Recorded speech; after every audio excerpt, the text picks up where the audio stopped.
cosas que eran sobre el tema que estaba sobre la ley de agua, pero quisimos, a iniciativa de nuestra junta directiva, ¿verdad?, pedir esta audiencia para profundizar un poquito más de una manera leve, ¿verdad?, pero y simple, lo que para nosotros significa este tema. Ahí está una presentación, algunos de ustedes tienen la presentación impresa, así que voy a empezar. Dentro del contexto, es interesante y nos sentimos bendecidos que nuestro país tiene agua en abundancia, ¿verdad? Tenemos unas lluvias que gracias a Dios siempre son abundantes, pero también vemos con una extrañeza y consentimiento el hecho de que el agua se maneja de una forma no adecuada, ¿verdad? Y que no aprovechemos al máximo todo lo que tenemos de bendición de estos recursos hídricos, ¿verdad? Ocasionando a veces problemas de desabastecimiento en ciertas áreas donde no tendría que suceder. Además de eso, creemos de que ya que se habla de una ley de agua, tenemos que tener como objetivo principal que esta ley de agua, ¿verdad?, sea la que garantice la sostenibilidad del recurso hídrico a nivel nacional. Creo que si nos enfrascamos en ese objetivo principal, que es de buscar la sostenibilidad del recurso, la sostenibilidad del recurso hídrico, puede ser importante y que todos podemos estar de acuerdo en ir en una misma dirección. ¿Qué es lo que tenemos como comentarios generales, verdad? Sabemos que es muy importante el derecho al agua, eso no lo sabemos. El derecho humano al agua es importante. Hay un convenio firmado por nuestro país en el derecho al agua y saneamiento, ¿verdad? Y creo que tenemos que estar enfocados en esto también. El recurso hídrico es clave, es realmente clave para el desarrollo del país. Nosotros como sector productivo, como sector industrial, nuestro principal reto en esto es tener siempre agua para nuestros procesos productivos, que la población tenga también siempre agua, ¿verdad? Ustedes saben que el sector productivo impulsa el desarrollo económico de un país. Y sin desarrollo económico de un país no hay desarrollo social, definitivamente. Por lo tanto, saber poder operar, mantener una buena infraestructura, una buena distribución, un buen saneamiento y sobre todo una cultura en el uso del agua es importante. Entonces creemos que las acciones principales que debe perseguir esta ley es todo eso, ¿verdad? Enfocarse en esto. Luego, creemos que contar con una institucionalidad es muy importante. Ahorita estamos muy dispersos, hay 13 subsectores, 27 instituciones públicas vinculadas, ¿verdad? Hay algunas gestiones que no son las adecuadas. Para los que no lo saben, yo hace 10 años fui 3 años director de eficiencia energética en ANDA y me pude dar cuenta perfectamente cómo opera, ¿verdad? Es importante, por lo tanto, tener un ente rector, ¿verdad? Que este ente rector sea una institución autónoma, que sea responsable de la gestión integral del recurso hídrico y que analice con prioridad técnica y no política, que ahí es donde nos arruinamos todos, ¿verdad? Todo esto tiene que ser analizado técnicamente y que vele porque el ser humano sea el único beneficiario en el tema del agua. O sea, creemos que si nosotros nos enfocamos en esto, podemos tener un buen resultado en el tema de la ley. ¿Qué pasa también? Creemos que este ente rector o esta autónoma debe estar dirigido por una junta directiva, ¿verdad?, que sea pluralista, donde estemos involucrados todos aquellos que sean necesarios para que esto funcione, y nosotros lo vemos en 3 sectores. O sea, no podemos hablar del agua y separar la parte social, no podemos hablar del agua y separar la parte medioambiental, y no podemos hablar del agua y separar la parte económica. Y les explico brevemente por qué. En la parte social, ¿verdad?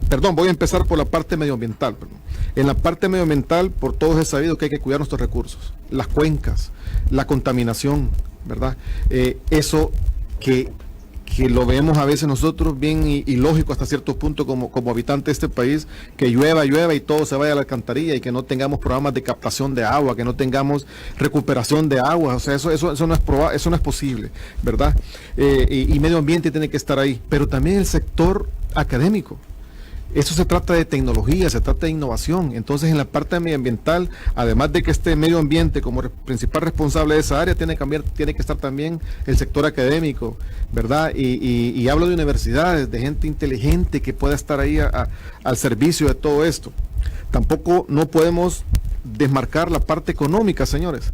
O sea, el agua no nos llega gratis. Hay que pagar por ese recurso, pero no por el agua, sino que por el transporte del agua. Pero lo más interesante, parte del agua, aunque una minoría, se ocupa para el sector productivo, para el sector industrial. para el sector agroindustrial, que sí es bastante. Por lo tanto, no podemos solamente decir esta va a ser el precio, esta va a ser la otra, sin tomar en cuenta el factor económico, y los que están más aptos para tener que ver con el factor económico son, queremos nosotros, el Ministerio de Economía y el sector productivo, que son los que invierten, que son los que desarrollan.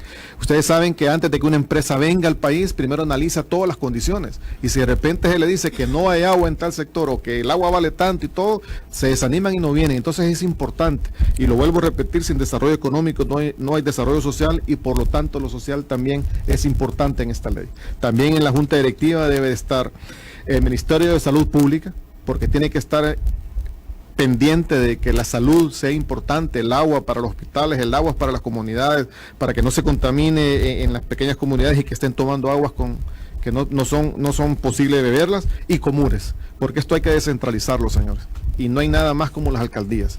Y cuando digo Comures no me refiero a la directiva de Comures, me refiero a las alcaldías, ¿verdad? Me refiero a que cada alcaldía debe estar pendiente y todo de que cada habitante de su ciudad, de su comunidad, pues pueda tener uso del agua, ¿verdad? Entonces, si todos estos actores estamos en un ente rector, en una junta directiva, las cosas van a funcionar mejor, porque no va a prevalecer el interés de alguien en particular, sino que el interés del país. Porque lo que queremos nosotros, por lo menos yo y nosotros que estamos acá, y la ASI, es que nuestros nietos, nuestros futuros bisnietos tengan agua que beber, y la industria siga progresando el país. Luego, a través de este proyecto de ley, ¿verdad? Buscamos una institucionalidad equilibrada, con participación de diferentes sectores, representantes, como les digo, del sector productivo, y con una estructura apta. Pero no podemos hablar de una ley y de una junta directiva si no existen los elementos para operar esta ley. Se necesitan normativas, se necesitan reglamentos, ¿verdad? Y todo eso debe ser consensuado con todos, y no solamente con un sector. ¿Qué es lo que pasa también? Cómo se van a tomar las decisiones es importante. Por lo tanto, no solo se trata de que haya una ley, que haya normativas, sino que cómo se va a consensuar y cómo se van a tomar las decisiones. Y ahí es donde entramos un poquito más en un poco de materia más interesante. Resulta que hablamos de muchas cosas, pero a todos se nos olvida, ¿verdad?, que agua para llevarle a la población ya se está produciendo la suficiente. Si ustedes hacen un pequeño análisis matemático, que todos lo podemos hacer, si con el 43% del agua que ANDA produce se está llevando agua a muchos lugares y a más del 60% de la población, ¿qué pasaría si el 57% que se le desperdicia en tuberías rotas lo recuperara? Todos tuviéramos agua. Pero primero pensamos en otras cosas y pensamos en desperdiciar más. El 54% del agua potable, señores, se pierde en tuberías rotas, en tuberías de asfalto, en tuberías abiertas que vienen de las pavas. Entonces, primero tenemos que pensar cómo vamos a eficientizar la administración de ANDA. Y no hablo la ANDA de esta administración, no hablo la ANDA de siempre. Siempre ha existido lo mismo. Si ustedes se toman el tiempo de ir a una subestación de ANDA, a una potabilizadora, se van a dar cuenta que hay motores de más de 40 años de viejo. O sea, eso no es posible, es tan ineficiente. Todo el agua se va por todos lados. Entonces nosotros creemos que antes de cualquier otra cosa es aprovechar el recurso que ya estamos desperdiciando, ¿verdad? Y lograr que ANDA sea administrada correctamente. No creemos que el problema del agua sea técnico, sí creemos que es un problema de administración, y como les digo, no estoy hablando de la administración actual, sino estoy hablando de la administración de siempre, ¿verdad? Que ANDA ha sido para nosotros una empresa muy descuidada, la han descuidado muchísimo y le exigimos demasiado. Entonces hay que ponerle mucha atención, porque el agua es un recurso del Estado, ¿verdad? Y es responsabilidad del Estado tomar cuentas en el asunto, en el tema de ANDA, mientras sucede otra cosa con esta ley, ¿verdad? Hay una lámina aquí del uso comparativo de sectores, porque es bien interesante cómo hablan que la industria contamina, que la industria aquí, y que no sé qué, y que no sé cuánto, y resulta que la industria solo ocupa, señores, ¿cuánto? El 1.7 o el 3.7 de agua a nivel nacional, ¿verdad? Por lo tanto, es imposible que sea el mayor contaminador cuando solo consume el 3.7%. El que más consume es la agroindustria, ¿verdad? Luego vienen los residenciales. Resulta que los que más contaminamos somos nosotros, los residenciales, o los que más ocupamos agua. Y por último, ¿verdad?, está el sector acuícola, el turismo y todo. Entonces, ¿Qué sucede con esto? Es interesante ver dónde podemos usar cultura del agua, y esta ley tiene que estar enfocada también en la cultura del agua. Eduquemos a nuestra gente. No traje la foto, pero en la esquina donde yo vivo, en mi casa, a la par hay una señora que trabaja ahí, que todas las tardes pasa media hora regando y con el teléfono en la mano. Esa es falta de cultura del uso del agua, ¿verdad? Y tal vez 27 kilómetros más atrás está una señora caminando 12 kilómetros a traer un cántaro con agua. Entonces eso es lo que les digo, que hay que fijarnos un poquito en esto. Y aquí viene algo también muy interesante con respecto a tarifas, señores. Resulta que están hablando de que no nos gusta que le aumenten a las tarifas, que no nos gusten esto, pero yo me pregunto, ¿por qué aumentarle a una tarifa que ya de por sí es la más cara de Centroamérica? Y busquen donde quieren que así es. El Salvador tiene la tarifa de agua más cara en Centroamérica, señores. Esto es un ejercicio particular que hicimos como somos representantes de la industria respecto a la industria. Aquellas industrias, y lo vamos a ver en la lámina siguiente, aquellas industrias que consumen más de 500 metros cúbicos de agua pagan 4.58 el metro cúbico de agua. Si se fijan, a partir de eso todo es fijo. Los demás países las tienen más abajo. Por 121 metros ya pagan 2.94 y ya no pagan más. Por 50 metros ya no pagan más de 1.6 centavos en Honduras. En Nicaragua, desde 50 metros solo pagan 0.66 centavos. Y tengo una lámina aquí que no está ahí, una hoja que con gusto les voy a dejar, donde son los precios actuales, donde en El Salvador los que consumen de 6 a 20 metros pagan 90 centavos de dólar por metro cúbico. Los que consumen de 30 a 50, 1.50. Los que consumen de 60 a 90, 2.34. Aquí no es cuestión de dinero, señores. No es cuestión de que la tarifa hay que aumentarla. ¿Para qué? Si el 57%, 53% del agua la desperdicio. ¿Me entiendes? O sea, aquí se trata de recuperar lo que se está desperdiciando, ¿verdad? Y venderlo. Porque no se está vendiendo y se está potabilizando. No se trata de aumentar una tarifa, no es que estamos en contra del aumento de las tarifas, estamos en contra de que se administren mal los recursos, en este caso energético, que es el agua, ¿verdad? Entonces, para ir terminando nuestra presentación y después quedar abierto a las preguntas, ¿verdad? Nosotros concluimos y tenemos en resumen, ¿verdad?, que en respecto a la sección de establecimiento de las tasas, hay mucha variabilidad que no ha sido declarada para realizar el análisis en la afectación por subsectores, ¿verdad? También no estamos de acuerdo que se cobre una cantidad fija, que si usted va a consumir en el año tanto, y si no la consumió la tiene que pagar. ¿Por qué? Para eso hay medidores, señores. Aquí, ya quisiera ver yo que le dijeran a uno las telefonías, vea, mire señor, ¿usted cuánto cree que va a hablar en el año? 10.000 minutos, para eso lo va a cobrar. Y si hablo menos, ¿qué onda? Pero si hablo más, sí se lo voy a cobrar. O sea, no es correcto. Para eso existen los medidores, ¿verdad? Y aquí no es cuestión de energía, que tengo que estar una planta energética con combustible, todo listo a operar. Aquí se trata de agua, señores, ¿verdad? Y entonces, y se supone que no se cobra el agua, solo el transporte. Entonces, ¿por qué me está diciendo que me va a cobrar el agua que no voy a consumir? ¿Verdad? Si no la consumí, no me la necesito transportar, ¿verdad? Por otro lado, es bien interesante, pero muy interesante ver el hecho de que tenemos la forma de sacar adelante esto. Siempre solo se trata de voluntades y nosotros vemos con mucho agrado que esta comisión haya retomado todo, que nos estén escuchando a todos, y esperamos en Dios, ¿verdad?, que salga de aquí algo productivo, como les digo, técnico, no político, ¿verdad? Y nosotros estamos como deseosos de poder colaborar, porque lo único que nos interesa es la competitividad del sector productivo. Si nosotros encarecemos las cosas solo porque creemos que el problema es de dinero, señores, podemos afectar otros sectores, ¿verdad? Así que quedamos abiertos a las preguntas. Nuevamente, señora presidenta, gracias por recibirnos, ¿verdad? Y estamos abiertos para ustedes.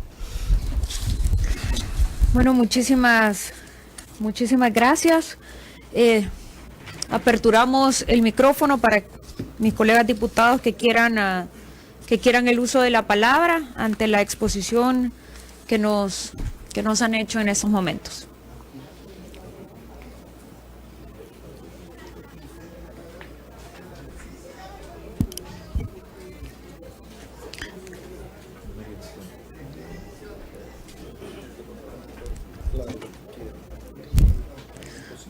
Bueno, si no hay solicitudes del uso de la palabra, diputado Raúl Beltrán Bonilla. Muchas gracias, señora presidente. Buenas tardes.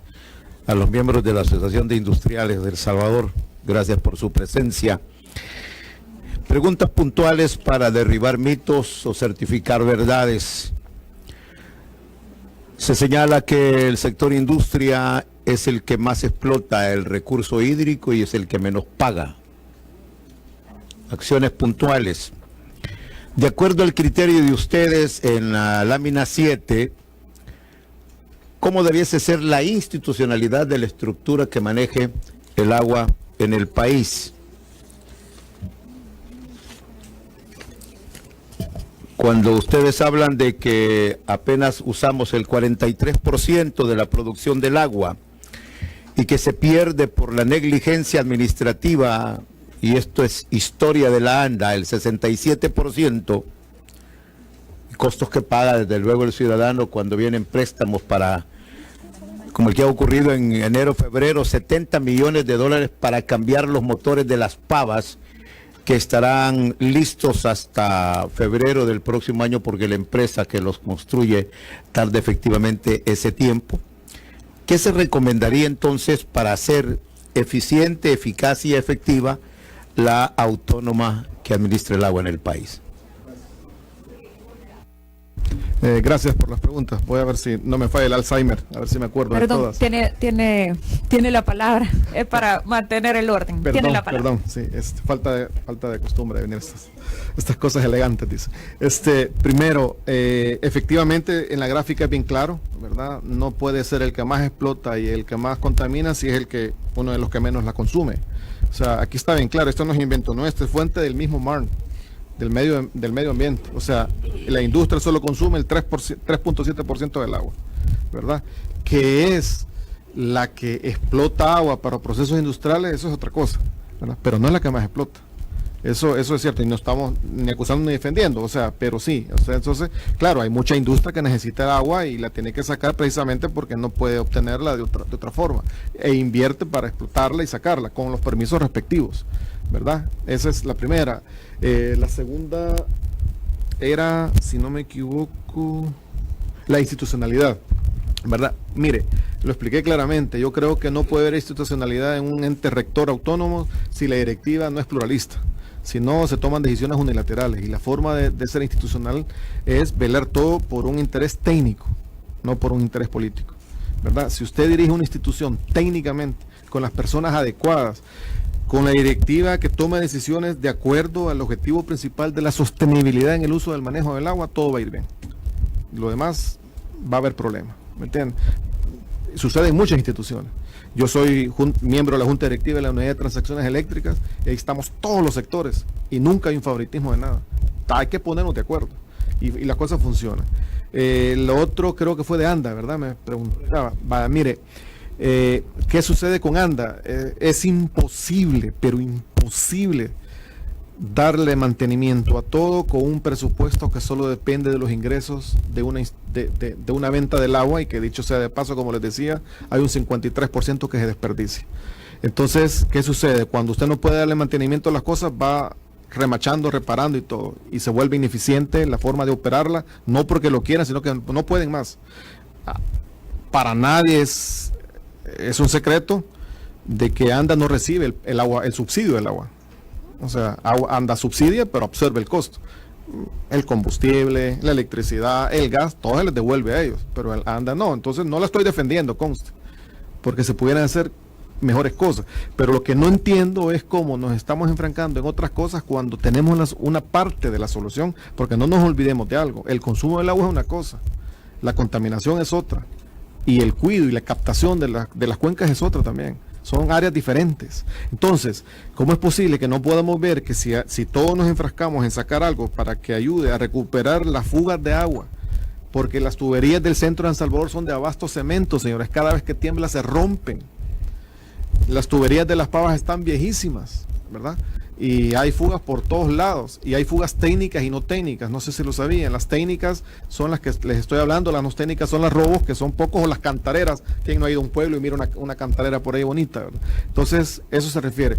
Y con respecto a lo último que mencionó del proyecto, nosotros somos los primeros en aplaudir ese proyecto del gobierno de Francia con ANDA, ¿verdad? Lo único que siempre les pedimos fue que primero mejor actuaran en la reparación de las fugas antes de actuar en el cambio del motor, porque ¿qué va a pasar ahorita? Van a potabilizar más agua, pero se va a desperdiciar más agua.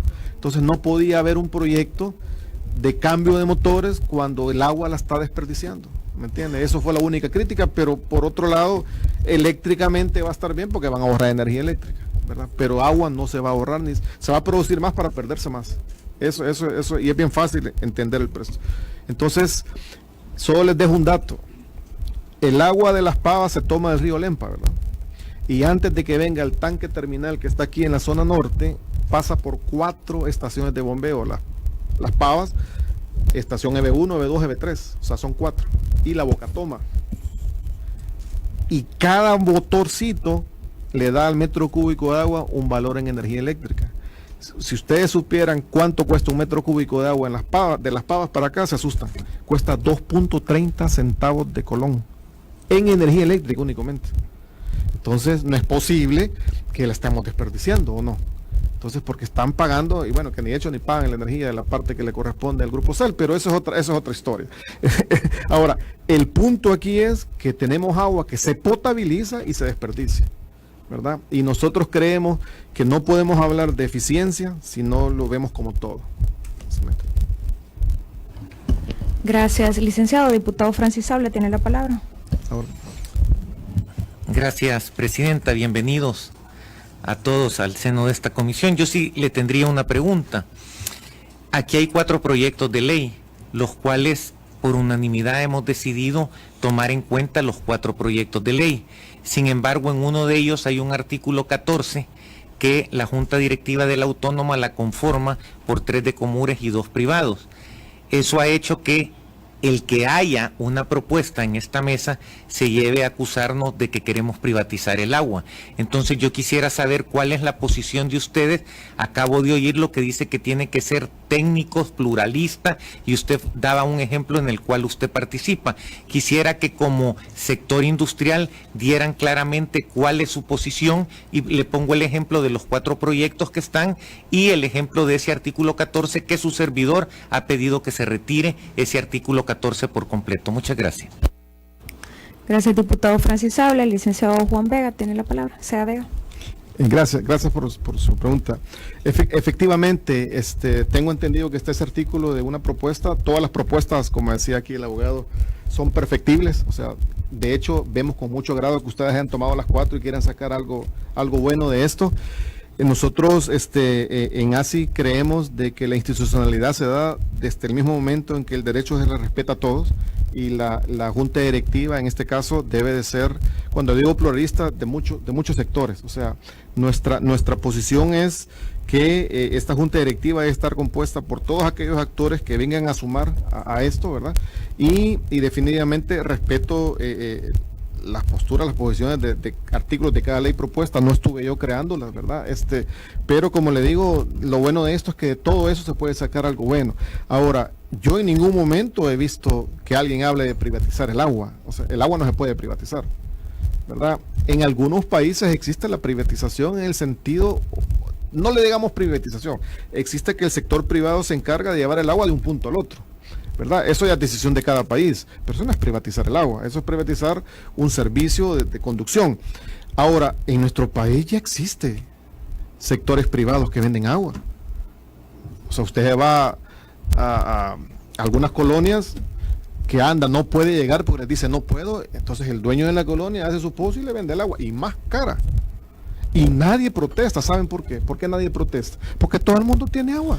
Si es que la protesta empieza cuando no se tiene agua, ¿verdad? Entonces, por eso decía, señor diputado Sabla, que me parece ilógico que a veces nos enfresquemos en andar diciendo o andar asumiendo que vamos a privatizar el agua cuando estamos desperdiciando 53% del recurso.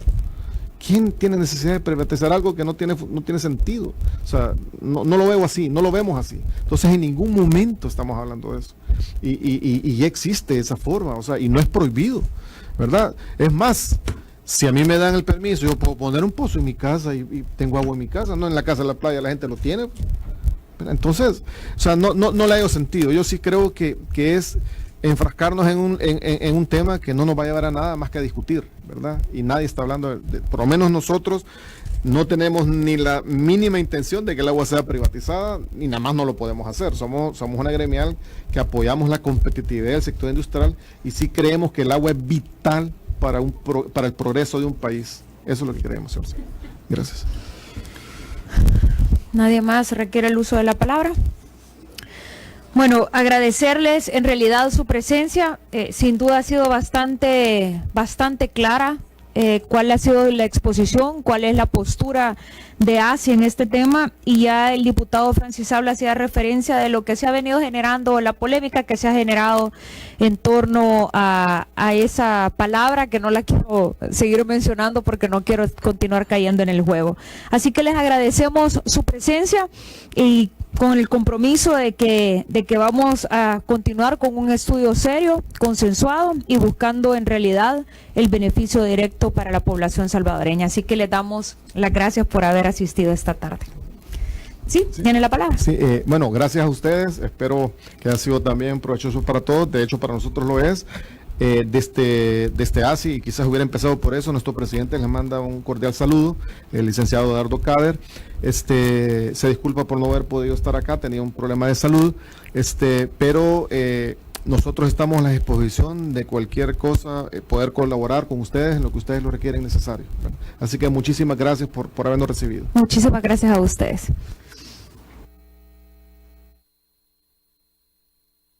¿Cuántas diputaciones corresponden al departamento de Cuscatlán? El total de la población según el último censo es de 6.098.715 habitantes. Esto dividido entre 84 diputaciones da un total de 72.603.75. A esta cifra se le llama cociente nacional. Calculemos. La población de Cuscatlán es de 231.608 habitantes.